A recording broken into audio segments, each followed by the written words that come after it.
Shalom kepada Bapak, Ibu dosen, begitu juga kepada teman-teman sekalian. Saya Jeremy Aritonang akan memaparkan sajian saya seminar Biblika yang berjudul Kepedulian terhadap orang miskin. Imamat 25 ayat 39. Hidup orang miskin pasti susah karena ketidakmampuan untuk memenuhi kebutuhan dasar seperti makanan, pakaian, tempat berlindung, pendidikan, dan kesehatan. Kemiskinan dapat disebabkan oleh berbagai faktor, di antaranya kelangkaan alat pemenuh kebutuhan dasar, sulitnya akses terhadap pendidikan dan pekerjaan, adanya eksploitasi dari kaum kapitalisme, pemerintahan yang tidak berpihak kepada masyarakat miskin, bencana alam, begitu juga dengan wabah penyakit. Akhir-akhir ini dunia dihebohkan dengan pandemi COVID-19 atau virus corona. Dan pandemi ini telah ditetapkan sebagai bencana nasional oleh Presiden Republik Indonesia, Bapak Joko Widodo. Pandemi ini pun cukup berdampak terhadap sektor kehidupan, tak terkecuali terhadap perekonomian Indonesia yang turut terkena imbasnya. Di tengah pandemi COVID-19 seperti saat ini, banyak masyarakat yang sedang mengalami masa-masa sulit yang dapat mengakibatkan peningkatan angka kemiskinan. Banyak masyarakat yang terkena pemutusan hubungan pekerjaan atau di PHK dari berbagai sektor. Narasi orang miskin juga terjadi di dalam Alkitab. Apakah Tuhan berpihak kepada orang miskin? Bagaimana sikap orang yang percaya kepada Tuhan untuk orang miskin? Dalam Imamat 25 ayat 39 jelas dikatakan perintah Tuhan supaya jangan memperbudak orang miskin. Untuk lebih memahaminya, tulisan ini akan membahas hal tersebut. Yang kedua, landasan teori, terminologi, miskin, dan budak. Yang pertama, miskin. Kata miskin dalam bahasa Ibrani yamuk akika, yang artinya jatuh miskin. Dia jatuh miskin sehingga dia tidak mampu membutuhi kebutuhan dasarnya, sehingga dia harus membutuhkan topangan dari orang lain. Ada juga dengan kata ani, yaitu seseorang yang direndahkan, dihina, menderita, dianiaya, ditekan, disakiti, dan didesak. Ada juga dengan kata dal yang berarti lemah secara fisik dan sosial. Lemah secara fisik berarti dia tidak mampu lagi untuk membutuhi kehidupannya sehari-hari, kehidupan dasarnya, makan, minum, pakaian. Lemah secara sosial, di dalam sosial dia dianggap rendah, status sosialnya rendah. Kemudian ada kata epion, orang miskin yang meminta-minta, mendapat duka cita atau celaka, melarat, bernasib malang. Sekarang kita ke kata budak. Dalam bahasa Ibrani dikatakan eved. Istilah ini menyebut untuk budak atau hamba. Orang yang digolongkan kepada budak dalam perjanjian lama ada beberapa. Yang pertama, ditawan.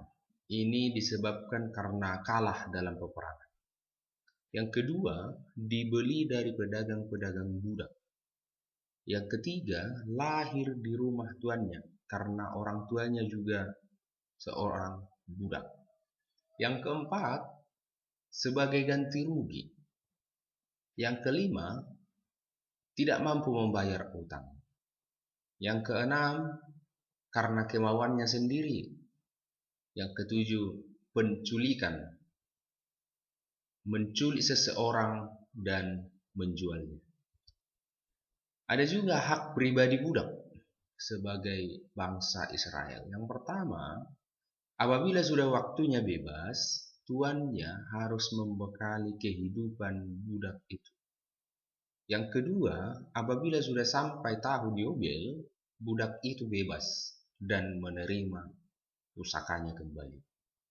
Yang ketiga, budak perempuan yang kedudukannya sebagai istri dilindungi dengan ketat oleh pemimpin. Budak perempuan dapat kawin dengan tuannya. Metodologi historis kritis. Latar belakang kitab Imamat. Dalam teks sinagogi tradisional dikatakan Waigra, yang berarti dan dia memanggil. Dalam terjemahan tertua dari PL berbahasa Yunani, kitab Imamat dikatakan juga kelompok-kelompok orang Lewi, dan diterjemahkan dalam bahasa Latin para pengikut Lewi atau Levitikal. Kemudian kitab Imamat adalah lanjutan dari kitab Keluaran. Dan kitab Imamat ditulis pada akhir zaman pembuangan atau sesudahnya antara abad ke-6 sebelum Masehi dan abad ke-5 sebelum Masehi. Imamat pasal 25 merupakan bagian dari hukum kekudusan, memberi perintah untuk memperingati dua perayaan, tahun Sabat, 2 tahun Yobel. Kedua tahun ini menjadi peringatan akan kasih setia Allah yang membebaskan bangsa Israel dari perbudakan di Mesir. Demikian juga bagaimana umat Israel memperlakukan orang-orang miskin yang ada di sekitar mereka, agar mereka diperlakukan secara adil. Dari perikop ini dapat kita lihat ada orang Israel yang tidak sanggup hidup dalam kedudukan sosialnya. Sebagai akibatnya, mereka berhutang karena tak mampu membayar hutang-hutangnya. Bahkan karena kemiskinannya terpaksa dieksekusi dari kehidupan sehari-hari atau dianggap sebagai orang asing. Dalam Imamat 25:39 berbunyi, apabila orang sebangsamu yang tinggal di antara kamu jatuh miskin sehingga ia menjual dirinya sebagai budak kepadamu, orang itu tak boleh kamu suruh melakukan pekerjaan seorang budak. Ayat ini menekankan bahwa tradisi-tradisi Israel melarang memperbudak orang-orang yang dari keturunan Israel itu sendiri, tetapi membenarkan orang asing sebagai budak. Tetapi di lain status, bagaimanapun juga, seperti dalam Keluaran 21 ayat 1-6, Ulangan 15 ayat 25, dengan jelas mengizinkan seorang Israel menjual dirinya dalam perbudakan untuk membayar utang. Teks ini membatasi periode perbudakan selama 7 tahun. Setelah selesai masa periode, budak itu dapat memilih untuk tetap menjadi budak seumur hidupnya. Ulangan 15 ayat 16-17. Perbudakan di Israel hanya dapat dijumpai dalam dua kondisi, yaitu yang pertama, kemiskinan yang memaksa seseorang masuk ke dalam perbudakan untuk tetap hidup selamanya. Budak tersebut adalah orang Israel dan biasanya dihargai dengan sebuah status yang pasti. Imamat 25:39-43. Selama budak tersebut mengabdi. Yang kedua, tawanan perang yang dipaksa bekerja untuk negara.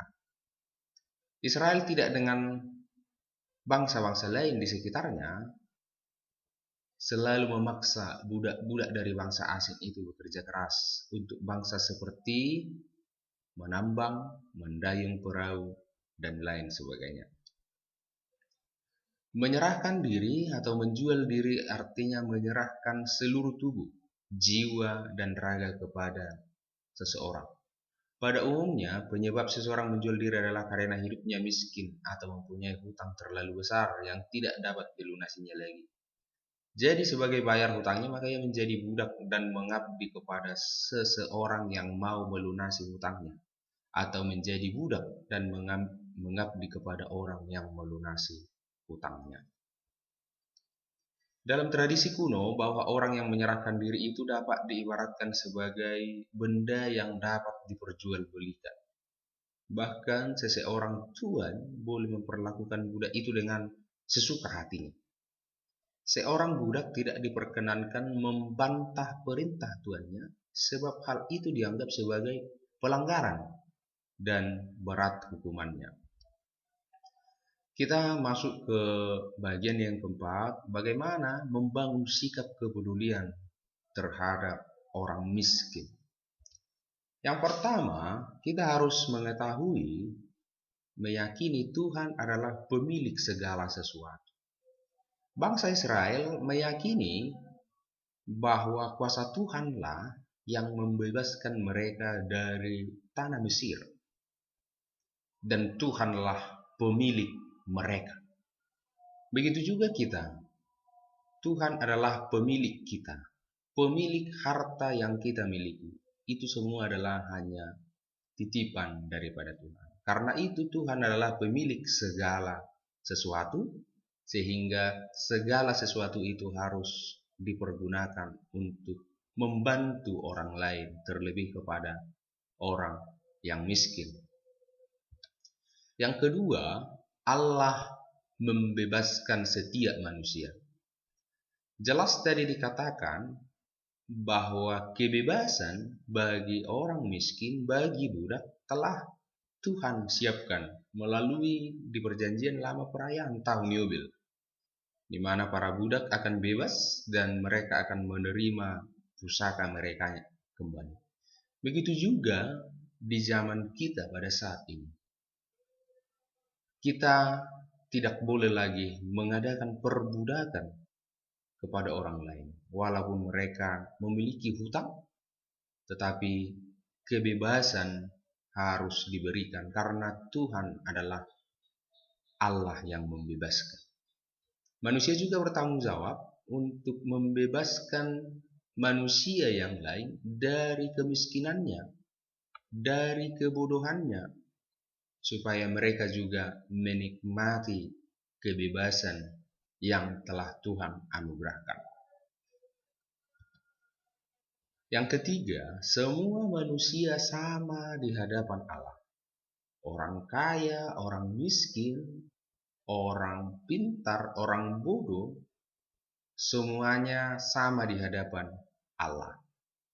Sehingga Tuhan selalu menginginkan manusia itu hidup di dalam kasih, hidup saling berdampingan, saling membantu, supaya semua manusia juga merasakan kasih setia, kasih karunia Tuhan dari manusia itu sendiri. Itu adalah sebuah keadaan yang nyata di dalam kehidupan ini. Semua manusia sama di hadapan Allah.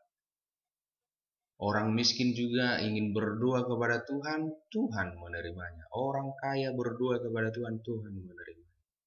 Begitu juga kehidupan kita, sama di hadapan Allah. Yang kelima, implikasi.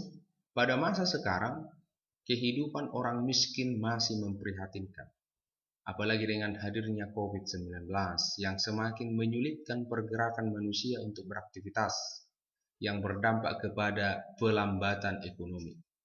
Dalam hal tersebut, semua pihak yang memiliki kekuatan, kewenangan, dan kekuasaan diharapkan bersinergi untuk membantu kehidupan orang miskin yang semakin miskin akibat wabah penyakit COVID-19. Begitu juga gereja atau jemaat sebagai lembaga keagamaan yang selalu mengutamakan kasih, semakin tergerak membantu dan berpihak kepada orang miskin. Perhatian kepada orang miskin semakin membina pertumbuhan iman dalam kualitas kasih. Aksi nyata yang dibutuhkan orang miskin bukan kata-kata kosong yang hanya memberi harapan palsu. Allah sungguh berpihak kepada orang miskin yang lemah akibat ketidakberdayaannya menjalani kehidupannya, baik itu dalam sosial, budaya, maupun ekonomi. sehingga Allah mempresentasikan dirinya dalam diri mereka.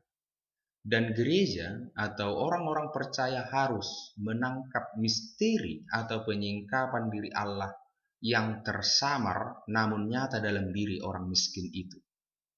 Sikap iman dan kesadaran kritis harus terus dibina supaya kita mampu menangkap dan memandang realitas revelasi diri Allah yang Ia kerjakan melalui orang miskin. Allah kita adalah Tuhan kehidupan yang selalu bergerak aktif dan selalu membawa pengaruh transformasi pada hidup manusia. Israel dulunya pernah menjadi budak di Mesir karena Tuhanlah mereka diselamatkan. Oleh karena itu umat Israel memiliki kesadaran bahwa itu semua adalah karya penyelamatan Tuhan. Apabila seseorang ditindas, maka orang itu harus ditolong. Karena apabila tidak peduli terhadap kaum miskin, berarti tidak peduli kepada Allah. Oleh karena itu, orang miskin harus diberi hak untuk hidup. Seperti Tuhan yang memberi hak kepada kita untuk hidup.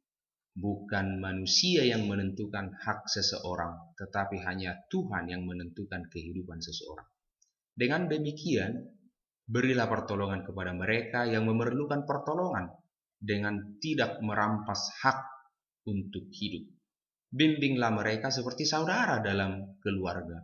Lindungilah hak orang miskin dan saling membantu dalam kasih dan persaudaraan. Janganlah menganggap orang miskin rendah, tetapi menganggap mereka seperti saudara di dalam kekeluargaan. Sekian dan terima kasih. Shalom. Tuhan memberkati.